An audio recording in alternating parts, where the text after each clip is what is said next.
Welcome back to Investing Talk Podcast. Today we're cutting through some of the noise around Rigetti computing. It's definitely one of the most talked about names, especially in the, really speculative tech space. Our mission here is pretty straightforward. We're doing an in-depth review of Rigetti. We'll look at the, let's say, harsh financial realities, the technical signals that are driving the stock price, and, well, the pure speculation that seems to be fueling investor interest. And ultimately, we want to answer the question that you sent us. Is Rigetti stock a good buy right now? Yeah, and that's absolutely essential. I mean, Rigetti operates right at the bleeding edge. Quantum computing. It's a field defined by massive R&D, spend decades-long horizons, really. Yeah. So our goal is to synthesize the company's current financial data, which is, frankly, often painful to look at. Right. Because there's incredible momentum the stock has seen lately. It's that classic clash, potential versus present reality. Okay.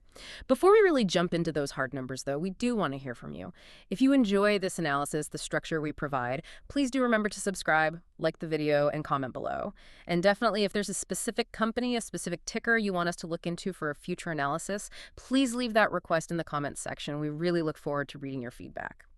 Okay, so let's unpack this financial picture, because honestly, when you look under the hood, well, the fundamentals tell a story of maybe infinite ambition meeting very limited resources. Yeah, absolutely do. And the numbers, yeah, there's a sobering splash of cold water.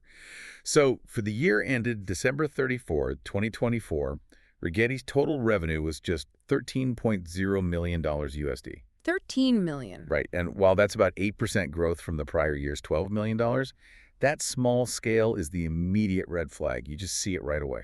And here's the fact that I think instantly defines the challenge for this whole industry. The gross profit was actually negative? Exactly. Gross profit being negative. I mean, the direct cost of revenue, the expense just to build and deliver their current quantum products and services, it exceeded the revenue they brought in. So this isn't just, low profitability. This is a foundational operational challenge. They're losing money on every sale they make right now. Yeah. It really speaks volumes about how early stage, how non-scalable the technology still is. And that structural cost problem, it naturally feeds right into the bottom line, right? So what was the ultimate loss for 2024? Yeah, the net loss was substantial. Came in at $53.2 million USD. Wow. And, we have to view this not really as a mistake, but as an ongoing expected pattern for a quantum startup. They're basically designed to burn cash. R&D is their primary function, not commercial sales, at least not yet. Management is very clear about this, too. They project further near-term losses as they keep investing and scaling their next-gen hardware. Okay, and this brings us straight to financial health and, maybe more importantly, the cash runway. This is the crucial risk factor, the financial time bomb, if you will.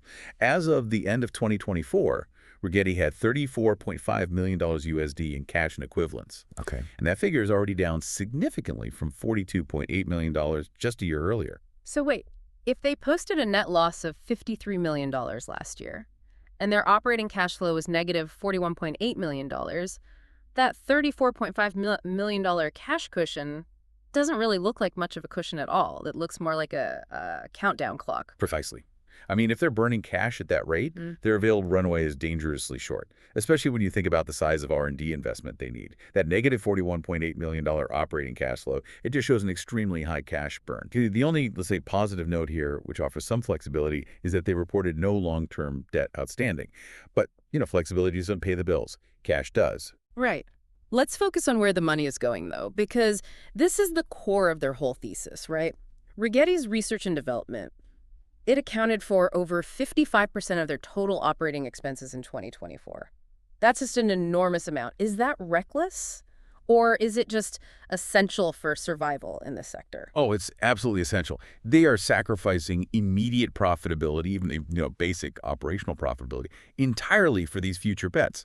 They have to focus intensely on building those next generation processors because, frankly, if they don't, they're irrelevant. Think of it like they're running a high-stakes marathon, but all their competitors are already driving sports cars. Their proprietary tech, it has to be genuinely game-changing to justify that level of cash sacrifice. Okay, let's look at those competitors then. Who are they actually up against, and how do they differentiate themselves? Well, they compete in a really brutal landscape, kind of winner-take-all.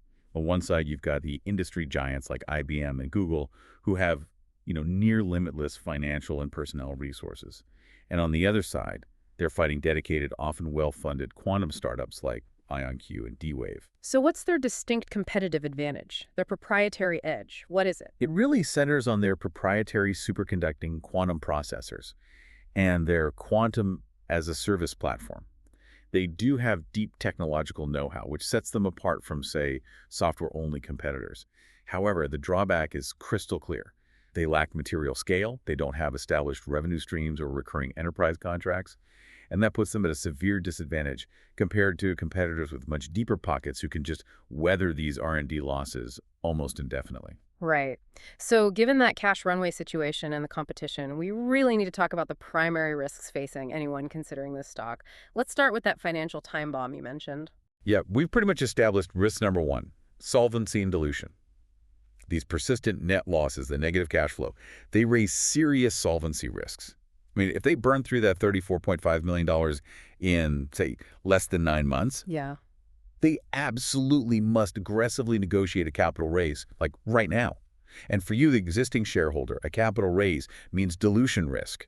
Your piece of the company pie shrinks, potentially quite significantly. That's an immediate threat. Okay, risk two. Let's look at the execution headache. Right, that's the technological risk. It's the failure to achieve what people call commercial quantum supremacy, or even just secure, major, repeatable enterprise contracts. That jeopardizes their continuity altogether. And when we talk about commercial quantum supremacy, what we mean is the moment their technology can solve a real business problem, like optimizing logistics, developing new materials, something classical supercomputers just can't handle today. Got it. That's the necessary revenue trigger, and they haven't pulled it yet. Okay. And finally, the insider sentiment risk. This often gives us a little window into how management themselves might be feeling. And this is troubling. We saw multiple Form 4 filings back in August 2025. They reflected significant insider sales, notably from executives Jeffrey Bertelsen and David Rivas. Now, look, people sell stock for many reasons, right? Yeah. But heavy insider selling like that often signals a cautious, if not maybe pessimistic sentiment from the people who know the company's internal operations and challenges best. Okay. It's hard to just ignore that. Okay, so we've seen the financial report card, and it's, well, disastrous feels like the right word. But then you look at the stock chart, and it tells the story of excitement, of optimism. How does that massive disconnect look on the technical side? Let's focus on the signals and the market momentum. Well, it looks like pure speculation, honestly. As of September 2025, the stock has shown really strong volatility, trading between, what was it, $24.65 and $28.52 USD just over the preceding 2 weeks. This high volatility, that's the key characteristic you see in a speculative, momentum-driven stock. Yeah. So for the technical trader listening, what are the key ranges they should be watching right now? Okay, key support seems to be observed near that psychological $22, $23 USD level. On the upside, resistance has been tested repeatedly, up around $29, $50, $30 USD. If news drives a really definitive break above or below those ranges, you should expect pretty strong price acceleration. Okay. And analyzing the momentum itself, the 20-day and 50-day moving averages, they are currently in a visible uptrend. Stocks trading above both. That absolutely confirms short-term bullish momentum. It suggests the recent news flow has driven just massive positive buying pressure. And for you listening, remember, high beta means this stock doesn't just move with the market, it really accelerates the risk, both up and down. So when the broader market sneezes, Rigetti might catch pneumonia, or in this case, maybe euphoria. But there is a clear warning signal here too, right? There is, yeah. The Relative Strength Index, the RSI, it recently hit above 70. And hitting that 70 mark, it's a classic sign of short-term overbought conditions. This often signals that a potential pullback, or maybe just consolidation, is due in the very near term as traders start taking profits. So, okay, we have terrible fundamentals coupled with these short-term bullish technicals. Let's dig into this specific news that actually created this upward momentum in the first place, the catalysts. Right, so the recent spike in volume and price, it clearly followed operational updates and maybe some partnership news noted in various SEC filings, like Form 8Ks. Now, Wall Street coverage is pretty sparse, because this is a microcap company. But one pivotal analyst call seems to have made a profound difference recently. Let's definitely discuss that analyst call. Okay, so in September 2025, an analyst from B. Riley Financial, Craig Ellis, he reiterated a buy rating on Rigetti. Yeah. But crucially, he lifted the price target significantly, went from $19 all the way up to a staggering $35. Wow, okay. A price target jump from $19 to $35. That's extraordinary, especially when the company has negative gross profit and this, ticking cash clock we talked about.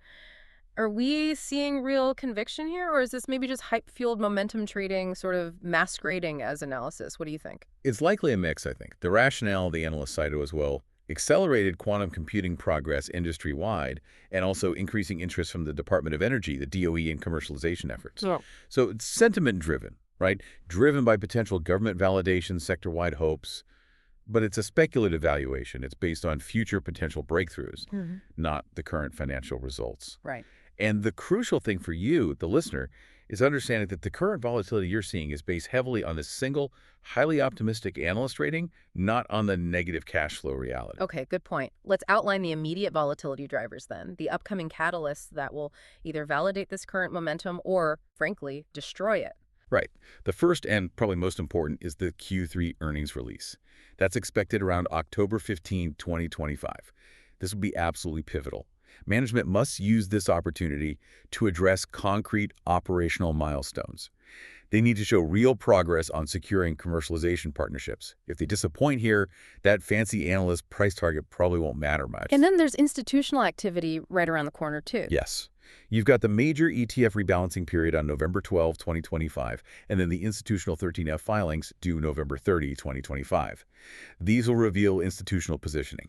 So if a major tech or growth fund adds a significant stake, well, that could increase stability and volatility at the same time. But if they exit, the pressure could be immense. Okay. And finally, let's just briefly touch on the pure, unfiltered speculation that tends to drive these microcap runs. What are the sort of long-term rumors circulating out there? Well, we generally hear about three major things. First, there's always speculation around a major strategic partnership, maybe with a dominant cloud provider or perhaps a defense contractor who really needs quantum computing access. Second, acquisition interest, maybe from a larger quantum peer, a potential M&A lifeline, right? And third, hopes for securing a really high-profile U.S. federal grant, probably from the DOE or NSF. That would bring in massive non-dilutive capital and huge validation. Okay. So what does all this mean then for the listener asking, is now a good time to buy Rigetti? We've got this fundamental disaster colliding head-on with technical excitement and these high-profile analyst endorsements. Yeah, it's a tough one. When we synthesize all the data, the poor fundamentals, the high R&D spend, the insider selling, but also the powerful technical momentum and that analyst upgrade, the stock receives an overall risk-adjusted rating of, let's say, 4 out of 10. 4 out of 10. Yeah, and this score really reflects the heavy risks versus what is purely a speculative opportunity right now. So just to summarize that core conflict for our listener, what are the strengths and weaknesses that lead to that pretty low score? Okay, the strengths are clear. It's the proprietary technology and the pure play exposure to the quantum computing theme. That's what leads to these occasional explosive momentum runs we see. But the weaknesses are significant. Persistent unprofitability, major dilution risk down the road, that heavy insider selling we mentioned, and really just an unclear, unvalidated path to scalable commercialization. Okay. So how should someone listening approach this then? Should they trade it, or is it something to hold long term? Yeah, this is essential to distinguish. For the short-term trader, Rigetti might look attractive. For highly speculative, momentum-driven trades, sure, given its high volatility and sensitivity to news, like that analysts upgrade active traders who really respect risk limits might find opportunities here. However, for the long-term investor, it poses extremely high risk. It is absolutely not recommended as a core holding, not until the business model is clearly validated. That means scalable, recurring revenue or major demonstrable technological breakthroughs that move it firmly out of this pure R&D phase. Makes sense. And here's the final provocative thought for you to maybe mull over. The long-term value of Rigetti computing hinges entirely, completely on achieving quantum advantage and also practical milestones in something called qubit fidelity. Qubit fidelity. Explain that quickly. Yeah, qubit fidelity is basically the reliability of their quantum system. If you ask the quantum computer a question, how often does it give you a useful, reliable answer? Right now, across the industry, that reliability needs radical improvement to justify these kinds of valuations. That technological achievement, the actual science working reliably, not the current analyst rating, that is the true prize the short-term volatility is currently betting on. That is a powerful and, I think, really necessary distinction. Understanding the fundamentals alongside those technical signals, knowing the difference between a technological bet and a validated business model, that's absolutely key to navigating speculative stocks like this one. Thanks for joining us for this analysis. We really hope this empowers you to make your next informed decision.